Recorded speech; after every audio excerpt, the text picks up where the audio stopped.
My name is Brian Benz. I'm a cloud advocate at Microsoft, and I'm going to talk to you today about the top ways to deliver your code to the cloud. So it's kind of fun to be here. I used to live in London a long time ago, and this is my first trip overseas since the pandemic. So it's been quite an experience. It's been fun. So glad to be here anyway. So how many people here, just a show of hands, how many people have used Visual Studio Code?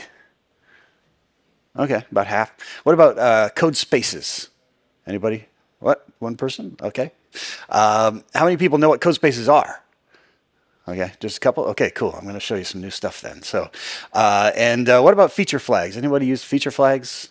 A few? About half? Okay, cool. So today I'm going to show a demo of using GitHub Actions to deploy code to the cloud, using some YAML and feature flags connected into it.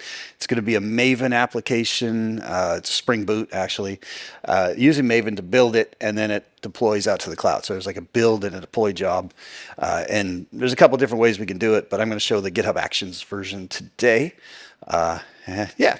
So I'm going to cover 4 things, which is basically what is DevOps, DevOps with GitHub. I'm going to show you the demo of DevOps in action, which is going to be most of the presentation. And then a way to actually keep your investments, because I know a lot of people, when they're working with DevOps, when they talk about DevOps, they already have things they're already doing. And I'm going to show you how you can work with the tools you already have to keep those investments. So we're going to go through the slides real quick, and then the demo is most of the presentation. What is DevOps? So this is a great quote from my colleague, Donovan Brown. DevOps is a union of people, process, and products to enable continuous delivery of value. And I've highlighted people, process, and products of value because, there's a big investment that has to go into building any kind of DevOps infrastructure or anything like that. If you're not delivering value at the end of the day, there's no point in making everyone go through these steps to actually build the DevOps infrastructure. So I'll talk to you about how you can deliver value. Still jet lagged. Okay, so people, process, and products. This is the most important thing. Here's some things you hear all the time. That's working on my machine. I don't know why it's not on the server. Who's supporting what? In terms of not just the products and the development and the deployments, but who's supporting the whole process as well. Where's my code? Meaning, is it going to be delivered on time? Can I get an update? Same thing. So is there an update on the code? Is there an update on the timeline? All kinds of things you need. And then last but not least, how is the timeline? So these are the kinds of things that people need to know when you're working with projects. And the process is a good way to manage those questions and make sure everyone has an answer and everyone understands what their job is in the whole process and where they should be and what they should be doing, who's delegating what and who's responsible for what. And this is a typical software development lifecycle, with planning, developing and testing, monitoring and learning comes after releases. And that is one of the things that's really overlooked. And I'll highlight that a little bit more today as part of the A/B testing I'm doing with feature flags and things like that. All right, so here's some of the products at Microsoft. There's other cloud providers have similar things, but for us, GitHub, the reason I asked about Visual Studio Code, I'll be showing that a bit, and Visual Studio, of course, is our old standby for developing things as well, but not for Java. Visual Studio Code, we actually have a pretty good Java capability built into it, but we also understand that folks use IntelliJ and Eclipse and NetBeans, of course, and there's a lot of we're actually supporting those as well through extensions. For delivering things, we have Azure Pipelines, which some people might know as Azure DevOps as well, GitHub Extensions, and GitHub Actions. So GitHub Actions are these things that you write yourself. I'll get into that in a little bit. GitHub Extensions are a little bit different. And then for manage, when you're working with any kind of DevOps or deployments, you really need to make sure that security and reliability is job number one. So we have Azure Monitor, which is a way to monitor performance. We have Azure Policy, which allows people to enforce compliance in different processes. And then we have Automation, which will implement monitoring and policy. And Azure Security Center, we literally spend billions of dollars on our security to keep ahead of the latest threats. So, delivery with Azure. GitHub Actions is number one, and that's what we're going to talk about today. And we also have Azure Boards, which are Kanban boards for organizing things, that software development lifecycle I showed you in the questions. We have different ways of handling those processes with Kanban boards. So it's a great way to plan and then delegate your tasks and make sure everyone's on the same page in terms of lifecycle for your deployments. We have Azure Pipelines, which is, it used to be called Azure DevOps. This is a great way to deploy things as well. Azure Artifacts, which is artifact storage. In the case of Java, it's going to be Maven or any kind of artifacts that you generate. And we also have Azure Test Plans. So Azure Test Plans are a way to actually automate website testing and load testing and things like that. So there's a few things we have. But today we're going to focus on GitHub. And I'm going to talk about GitHub Actions and GitHub Extensions. So GitHub extensions are kind of an interesting thing that not a lot of people know about. So these are third-party tools that are written by third parties. They're not necessarily open source, though they could be. So for example, if you're deploying to AWS or Google or Azure, there are extensions you can use to deploy and connect things that you already use together. And I'll touch on that a bit later. But we're going to focus on GitHub Actions today, which are basically scripts that you can use for automating deployments and other things as well.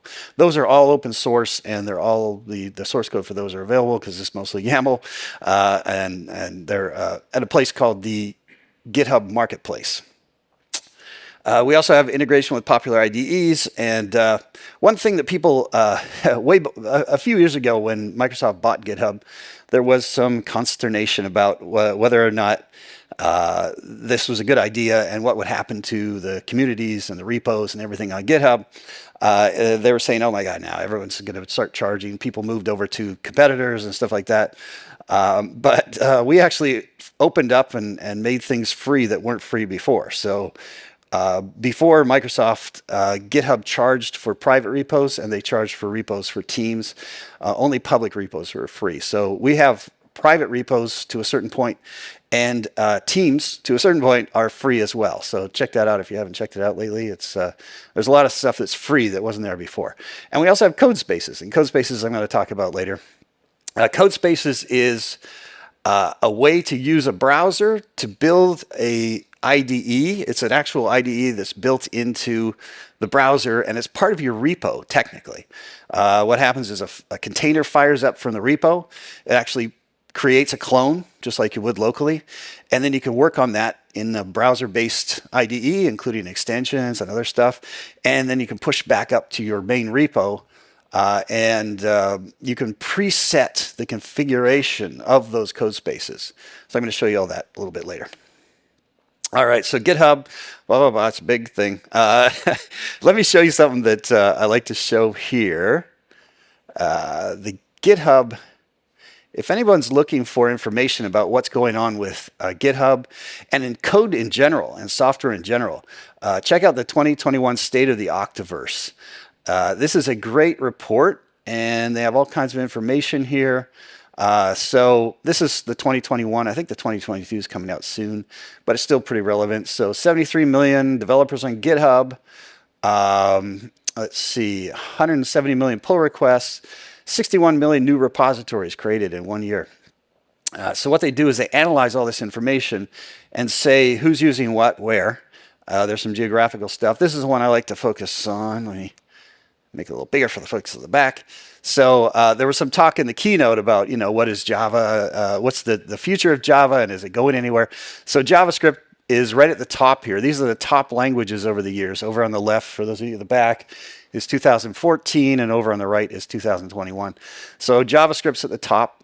Debatable if it's a language, but it includes Node and React and all these things, so it's always going to be at the top. Python. Somewhere around 2018, Python seems to have superseded Java in terms of repos, but Java is number 3. So Java is still there. So GitHub, like I say, they analyze all the repos out there and all the activity, and there's a ton of insights you can get from that. It's all anonymized data, but it's very useful info that you can get. And Java's still there, number 3, in terms of repos and activity on GitHub. So that's kind of cool. And Down the bottom here is Ruby. Look at that. It's just not as popular anymore. Shell, once again, language, but C, a few other things as well. But this is great insight. So if you get a chance, check out State of the Octaverse. I won't labor the point with the slides for the how many things are successful in GitHub. So the thing we're going to talk about today is GitHub Actions, and that's end-to-end code-to-cloud DevOps. So basically, it's a way to, when you run something in a GitHub Action, it goes out and it grabs this thing called a hosted runner. And the hosted runner actually runs on virtual machines. It runs on a container. And that container contains a ton of stuff. I'll show you examples of that in a bit. And you can build things. You can deploy things. And when you're done with that container, it just goes back into the pool. And your code gets deployed to wherever you need it to be done. And that could be on-prem, Azure, AWS, or Google Cloud, and others. I mean, any other cloud platform. If you go to the GitHub Marketplace, any crazy idea you have, just search the GitHub Marketplace first before you try and code YAML, because there's probably something there that's already been done. It's pretty amazing. So CI/CD is what we're going to focus on today. So continuous integration, continuous deployment.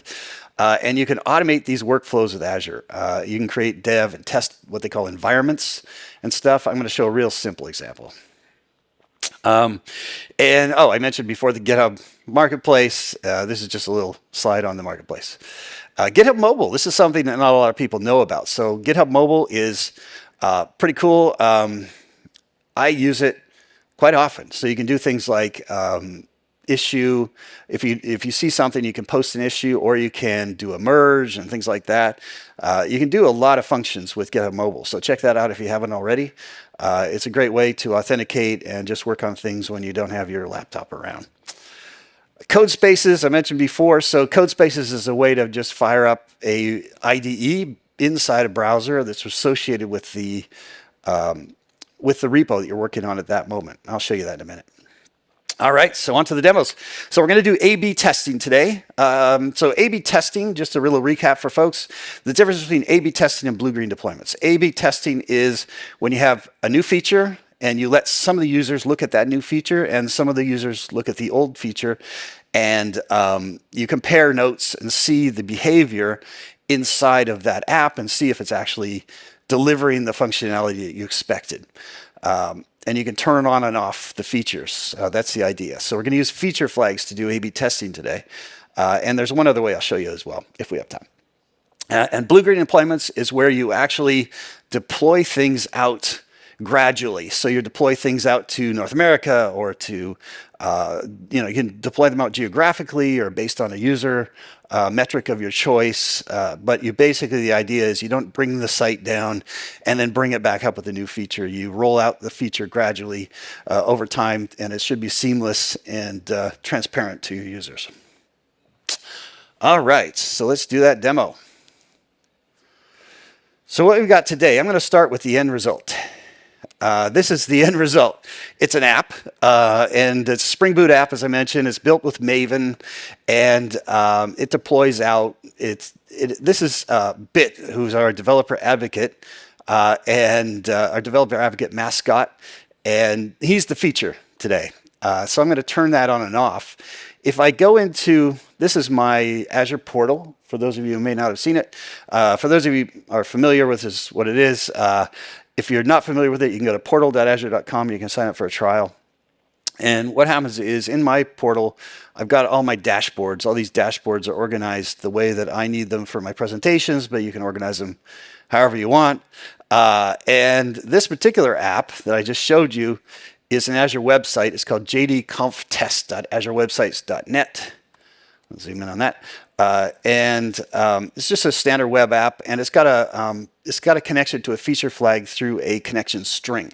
I like to show this demo because it's a real world demo. It's not a hello world app. It actually connects to something, which is generally what you want to do when you're doing deployments. It's never as simple as just deploying something standalone. It's always connected to something else. So I like to show this demo. This is our feature flag. Is called app configuration in Azure. So we can manage feature flags here. I can put an unlimited number of feature flags here. This one where I show Bit in that app is enabled right now. If I disable it, just like clicking that, it says it's updating the feature flag. So if we go back to the app, so bit's gone. Whoops, my connection was interrupted. Great. No, bit's not gone yet. There we go. Bit's gone. And I can go back in and I can turn that feature on again and bit will come back. So that's the idea. It's a feature flag. It's a silly little example, but you can do things like inside feature flags. You can create a new feature flag that let's just call it DevOps. And there's several different things you can do here. You can have a targeted feature flag, so it can be only a specific geography or whatever metric you want. You can put a time window on it, so it only displays on weekends. You can do a custom one, and a custom one can be percentage. So only certain numbers of people will see the feature that you're showing. For example, 50%. And that would actually create a new feature flag. Oh, no filter parameters found. I just put one in. Percentage. Yeah. And filter 50. Yeah, I don't know. Anyway.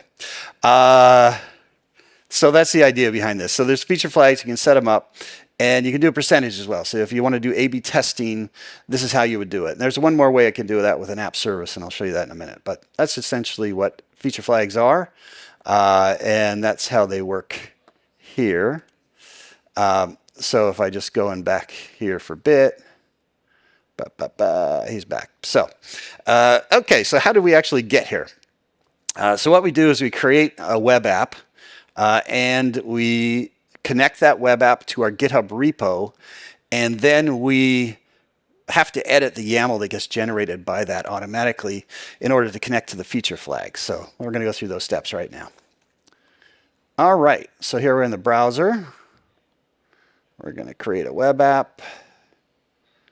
Create. And we're going to call this one DevOps UK22. There we go, AzureWebsites.net. So it's going to be DevOpsUK22.AzureWebsites.net. If you want to look at it yourself after we build it, it's fine. So you can do code, a Docker container, or a static web app. Let me zoom in on this for the folks at the back. One thing I should mention. So a resource group is a grouping of different resources inside of Azure. So you specify your subscription, then you set up your resource group. And I've already created this one called DevOps for Java Shops. So I'm just going to use that one. That way I can find this website later and do whatever I need to do with it. All right, so the runtime stack, you've got .NET, Java, Node, PHP, Python, and Ruby. So this one I'm just going to do Java 11, but I could do 17 if I wanted. You also have Java SE, Red Hat, Apache Tomcat. So this is our SaaS platform. It's a web app, and you can scale it up and down and do a few other things with it. The region I'm going to do is West US 2. So you get, as you can see, plenty of regions. I think we still have the most of any cloud provider. And then automatically, because I'm in this region, it knows what my app service scale will be, but I could actually build a new one if I wanted to. And I'm using I fired up a pretty high-powered web app for this. It's got 32 gigs of memory and a bunch of other stuff. I'll explain that later. And then for deployment, we enable the deployment, and this is where we connect to our GitHub repo. So we're going to use Benz. I hope it doesn't ask me for my password. Good. Sometimes it does. Depends on geography and stuff sometimes. But I already tested this yesterday, so good. All right, so now what I want to do is I want to check my repository, which is called DevOps for Java Shops Test Feature Flags. So we're connecting to the Benz organization on my GitHub. The test feature flags is the repo, and then we're going to go for the main branch. And then we can set up some networking and some tags, but we'll just skip over that part. All right, so it's going to review this, and it's going to say, all right, you're able to create this. It looks like it's fine. So I create the web app. And what it's going to do is it's actually going to create a web app. It's going to generate some YAML. It's going to push the YAML to my repo. and that's going to trigger a GitHub action. And each time I push to the repo after that, this GitHub action will be triggered, but it's going to fail. And I'll explain why in a minute. So it says deployment in progress, and then it's going to totally lie to me, and it's going to say the deployment was successful. It's not completely lying. It's telling me that my web app was successfully built, but there's nothing in it because the build fails. So I'll explain that in a sec. Deployment is in progress. Let's check our GitHub repo. This is the test feature flags. I'll refresh it. All right, in here we should see an action. Yep, there we go. So the action was 12 seconds ago, and it's going to fail. So it's doing a build, and it's doing a deploy. And the reason why it's going to fail is because we haven't added the connection string for our feature flag. So it's going to build with Maven, and it's going to fail because it can't make the connection to the connection string. It's not going to pass the test, basically.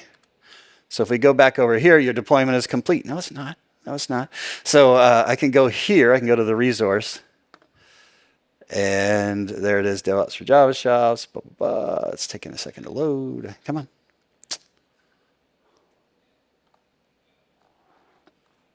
There we go. That's the website. And the website just says, hey, welcome. There's nothing in your website. Good. All right. So let's go over to the GitHub action. Yep, there it is. It failed. So you can check this out, and it failed on the build with Maven, and I knew it was going to do this. Basically, it's because it's missing the connection string. So how do we actually add the connection string? Well, I can put in GitHub. I can add it to my YAML. Actually, let's look at that YAML, and I'll show you what this does. So code, back in the repo, GitHub workflows. So this directory was just created, and this is the YAML. So as I mentioned before, anytime there's a push, let me zoom in on that. Anytime there's a push on the main branch, it's going to run this job. It's going to use Ubuntu latest in what we call a hosted runner. I'll explain what that is in a minute. And then it's going to check out the code in this repo. It's going to clone it basically to this hosted runner. It's going to set up a Java version 11 inside the runner, and then it's going to build it with Maven using the Maven clean install command. And then it's going to upload the artifact to a temporary storage spot where the deployment job can grab it and deploy it. So it's just called app.jar, and it deploys it out. So you can see here, this is a way of doing resource references inside of Azure. And here's one down here.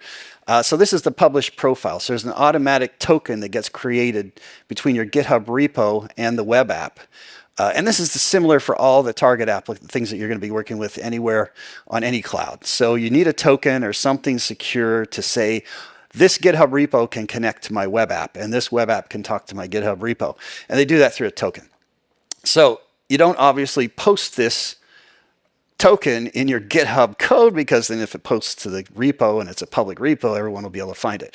And the way you handle that is secrets. So how many people have used GitHub secrets before? Okay, just a few. Okay, cool. So I'm going to show you how to set those up. So where did I go here? I'm lost. All right, there we are. We're back. So if I go here and I go to settings and I go down to secrets, this is in my GitHub repo. There's actions, code spaces, and dependbot. You can set up secrets for these. And I've already got, this is the automatic generated token that they created right here. So that's what's referred to in the YAML, but we don't have any reference to this app configuration connection string that connects to our feature flag. So we got to set that up. So I've got a couple ways I can do that. I've actually included some code here. You guys can follow along on this later, but I have code in this YAML here. It says provided GitHub workflow YAML. So this is the one that actually works. And what you do is you just refer to the app configuration connection string as an environment variable in that repo. All right, so let's go back. Now, I could actually edit the code here. I can go into GitHub workflows, and I can hit the YAML here, and then I could just edit it right here, but I don't want to do that because that's not really good citizenship when you're working with code that other people might be using. So this is where code spaces come in. So I can create a code space right here in my repo on main. So I'm going to create a repo. The code space itself gets set up. Like I say, so what it's doing right now is it's going out to a virtual machine. It's grabbing a container. It's creating a container. I don't think I can make this bigger, but yeah, it doesn't. That part doesn't get bigger. But and what it does is it actually creates this in my inside of my browser in the repo. So this is just a little get it started screen. Over here, here's all of your code. So if I go in here to GitHub, let me zoom in on this because it's a browser. I can do that. Let's get rid of this terminal. You have a terminal. Everything's built in here. It's pretty cool. And if I go to GitHub workflows, oh, one thing to mention here, down at the bottom, it says extension pack for Java extension is recommended for this repository. Do you want to install it? We don't need to install it because we're just messing with the YAML. But if we wanted to, we could install an extension inside of our code space, which is kind of cool. And once you have your code space configured the way you like, you can save that as what they call a dev container, and it can be pre-configured. So this is really handy inside an organization if you have compliance requirements or you have anything that you need to build into your IDE that's not part of the standard IDE. You can preset a configuration that people can use. So I'll change this right now and then I'll show you how that works. So if I go in here to my YAML file, there it is, I can actually push this right here. All right, so I add that environment variable and then I save this. And what it's going to do over here on the left, on the left here in the source control, it's telling me that I have one change that's out of sync with my actual repo. Remember, we're not in the repo right now. We're in a container that's running kind of associated with this repo, but it's not part of the repo. So there's a connection there. So the upstream is what we need to post to now. So let's go update YAML for DevOps UK. And then I can click that and it tells me there's nothing to stage. So I'll stage it by saying yes. And then I can sync the changes. Now when I sync the changes, it's actually going to fire up another version of that GitHub workflow. So it's kind of hard to see here, but over on the tabs here, it shows the GitHub repo symbol, and then it shows a little Visual Studio Code embedded in there. So that's how you know you're in a GitHub or you're in a code space using Visual Studio Code. And this is how you know you're in the repo because it's just a traditional one. So if we go now to our actions, we should see a new job running. There it goes. It's running. So let me talk about what those hosted agents are now. So dashboard. So the hosted agents themselves, or hosted runners, sorry, are, let me fire those up. So the GitHub hosted runners they run on a virtual machine, as I mentioned before. In case you're interested in which one, it's a standard DS2 V2 virtual machine on Azure. So there's a big pool of these things, and you can see what's on there in case you need to know for security or safe harbor or any other requirements you might have. But then here in the virtual environments, this is pretty cool stuff. This actually tells you what's running in each one of these environments. So I'm using Ubuntu latest, which is Ubuntu 2004. You've also got Ubuntu 18, you got Mac OS, a Windows Server, of course, and different versions. So if I click here in the included software, the included software here is pretty substantial. So everything you could possibly imagine. Package management in Java, we've got several versions. And this includes Maven and everything else here. So CLI tools, there's Java. So we've got 8, 1105. And by the way, this is not a complete list. You can add your own things if you need to into your environment. So this is the environments that are used for both hosted runners and also for the code spaces that I showed you before. So all this stuff is available to you through the CLI inside of your code space. And I mentioned that, did I mention that? Yeah. So over here, I think control backtick, does that work? Yeah.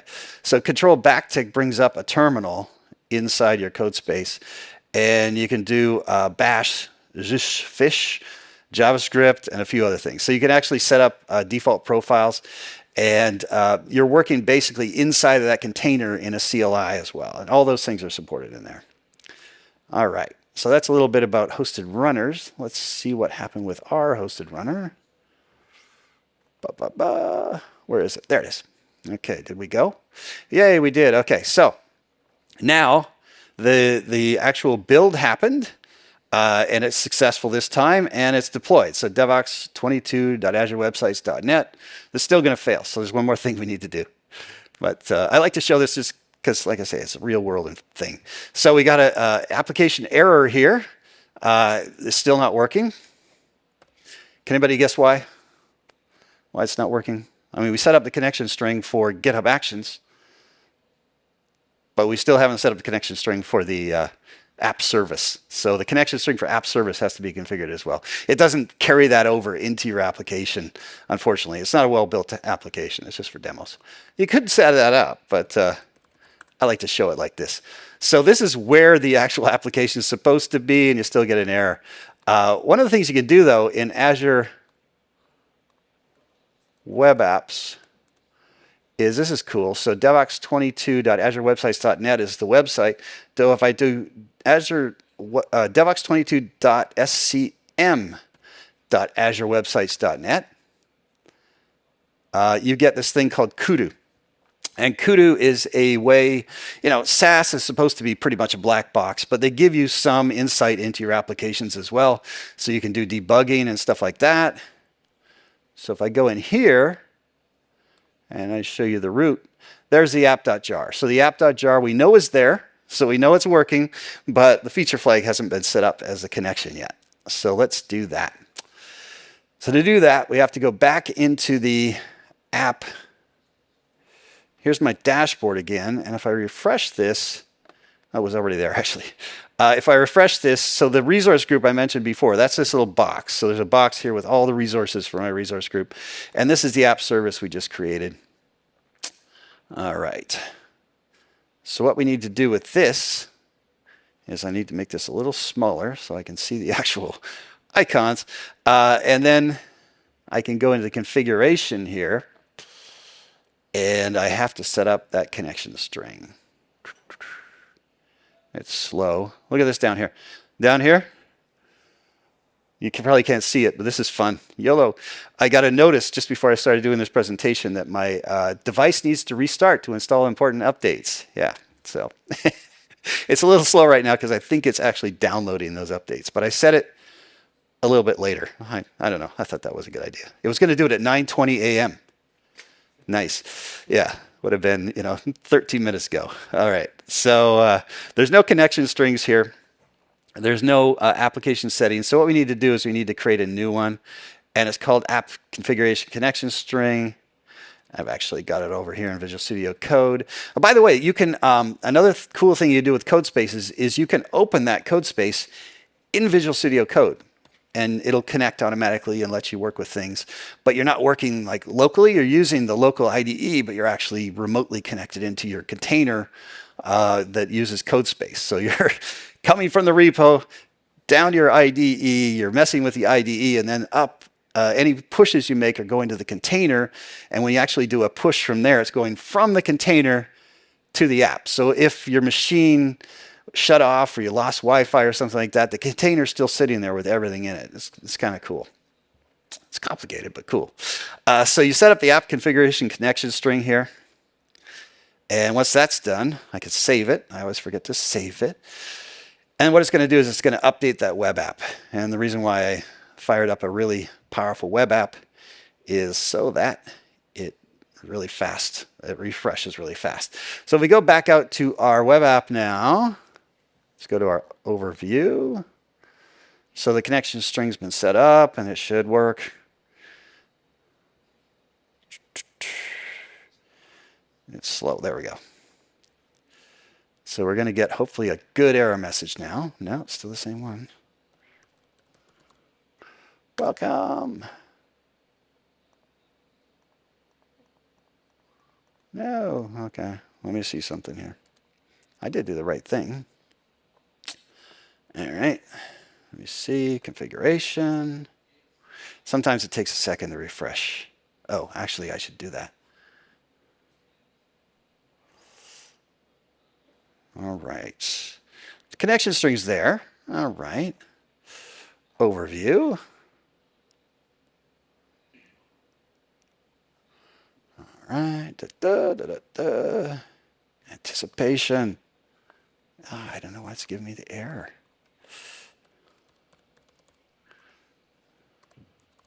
Did I not okay, your connection was interrupted. That's a good thing. No, why not?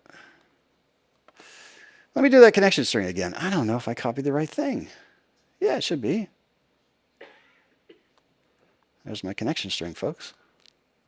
Anybody who wants to see it. That's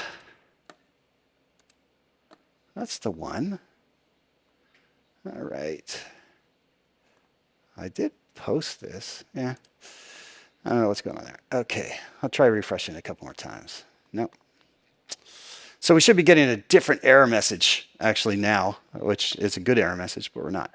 So let me fix this here. I can go into the feature flag and I can go into connection strings directly. Access keys. And I can look at the connection string. Well, I should be able to copy it direct from here. That should be it. Let's try that again. Configuration. Maybe I did a space. I don't know. Okay.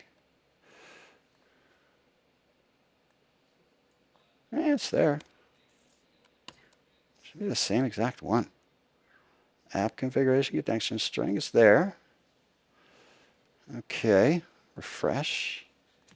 Continue. It didn't let me save it because it's the right one. It might just be a caching issue.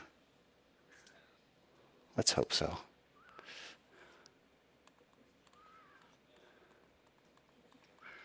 Huh. I'm going to close all those. See, that one works. Let me see here. Go back up here to the overview. And I put it in the right place. It's not in the... Huh. Hey, there we go. I don't know what happened there. We got bit. Yay. Okay. All right, live demos. I don't know. So anyway, this is devoxuk22.azurewebsites.net. You can check it out, and it's there. And if I turn off the feature flag, now the feature flag goes off in both places. So let's go back to the feature flags, feature manager, turn that off, and go back out. And it's gone. Yay, it's gone. It's gone. There we go. So that's the original one, and this is the one I just created. So you can see the idea of the power of feature flags. You can do things with them. So I mentioned before blue-green deployments and also A/B testing. Let's talk about that a little bit. So back into the GitHub features, actually into the app itself. This one. So if we go down here, we've got these things called deployment slots. This is another great way to do A/B testing or features as well. So I can flip through this. Right now, I've got one deployment slot. So I deploy things 100% into production. I can add a slot here. And this one we can call A/B testing. Add. And then you can slightly change the YAML to deploy to this deployment slot. So you can have an old version of this. You can have one version, with an old feature and a new version with a new feature. And then people will see the different versions depending on the percentage you set. Once this saves. It's a little bit slow today. There we go. Close. So now we have two slots, and I can automatically set this to 50-50. So it's automatically going to do half to the new feature and half to the old feature. I can also do things like blue-green deployments. So I can say, for example, start at 20 and then 30, whoops, and then 30, you get the idea, 40. So you can gradually deploy this new feature out. There's another thing you can do here as well, which is a swap. So you can actually swap the DevOps UK 22 with A/B testing. And behind the scenes, the users won't see, to the users, it'll be seamless, but behind the scenes, you're actually swapping the production and the beta testing. So you can have a beta test here. You can try it with half the people, or, let's say we're going to give 55% of the people are going to watch the new feature. And when you're done with that, you just hit the swap here, and that moves that new feature into production automatically. And if there's something wrong with production, you just hit swap again, and it puts it back the way it was. So it actually swaps your production and your new feature quickly that way. So it's kind of a handy way to do that. Yeah, so that's it. So that's basically the demo I wanted to show you. For that, let's go back to the slides real quick. We can talk about a couple other things as well afterwards too. Where's my, okay. So I mentioned before, if you're already invested in DevOps, how many people already have a DevOps infrastructure that are using, with like Chef or Puppet or something like that? A few? Okay. Well, if you're in general, in the Java world, I find most folks use Jenkins a lot for build and test. And then their deployments are kind of shaky. It's like, well, we put it in a folder, and then Bill on Friday afternoons comes and copies it into production. What I just showed you now with, you can actually use Jenkins to do your build and test the way you do it now. And then you can deploy using GitHub Actions. So you can automatically set up just the deployment part of that GitHub action. But if you're using any of these tools here, this is the software development lifecycle I showed at the beginning, planning and tracking, development, test, release, and monitor and learn. We have partnerships, and we integrate with all of them with Azure as well. So these slides will be out there later, but I did want to mention that we have, if you're already working with a DevOps infrastructure and you have anything you need, it's already built into GitHub with GitHub Actions probably. So any kind of crazy ideas you have there. Let's see. All right, so we talked about what is DevOps with GitHub, showed you that deployment. There's some docs you can get as well. So at docs.com, there's a DevOps Resource Center, which is pretty cool. It's a generic DevOps Resource Center. It's not a product specific. It's not specific to Azure even. It's just about DevOps concepts. And then we have quick starts and reference materials for our actual products and services at Azure DevOps Docs as well. So that's kind of cool. All right. If you want to look at the materials and the walkthroughs for this, you can go to that QR code or aka.ms/DevOps for Java shops, and everything's there as well. So we have about 8 minutes, so we'll take some questions. And yeah. Anybody? Anybody else? All right, I'm having coffee.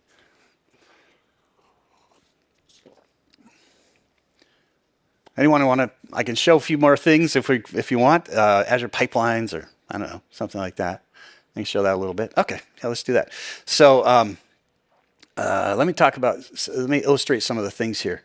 First of all, GitHub Marketplace. Okay.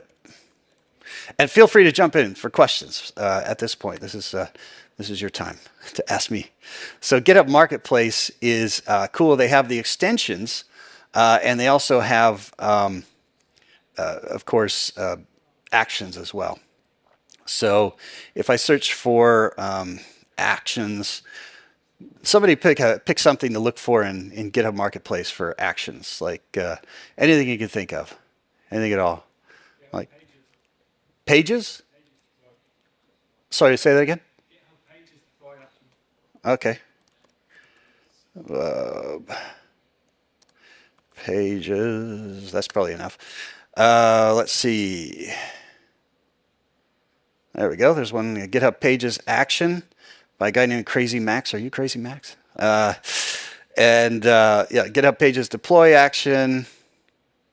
all kinds of stuff here. So there's the idea here is the actions are already pre-built for you, and you just copy and paste them and build them the way you want. There's places where you can put in your own values, and there's usually pretty extensive documentation on how you use these. And here we go, awesome code snippets and tricks using this GitHub action. So like I say, anything you could possibly imagine. There's Cloudflare pages. Let's see. Hugo for GitHub pages. I use GitHub. I use actually Hugo for brianbenz.com. It's pretty cool. It's a static website generator for a blog. So here's one for using Hugo. So it tells you a little bit about how you deploy Hugo, and well, that's not a big one actually. So, but yeah, pretty much anything you think of for GitHub is pretty cool here. So let's see, what can I show? Jenkins. Jenkins is always good. So there's all kinds of apps for Jenkins, continuous, there, Jenkins action. So you can integrate with Jenkins files for building things, trigger multiple jobs in Jenkins. So this is kind of a cool way to just integrate everything you could ever possibly imagine. Now I mentioned pipelines, so let's look at that. So Azure Pipelines, I mentioned before, is a way to automate some of this stuff. It's a little more robust than GitHub Actions. And actually, that's something I could show. Let me show GitHub Actions Roadmap. I really should put this in my links. GitHub public roadmap. So there is, let's see here. Yeah, I think it's this one. So the GitHub public roadmap, if you're looking for a specific feature, this is the place to actually find it. And jump right in. Jump right in. There we go. So there's all kinds of, these are the internal docs for deploying and running GitHub. This is something you can use for that, just to find out if they're working on a feature that you're looking for, specific, you'll find it here. So they actually keep this up to date, and you can find all kinds of information about what's coming up.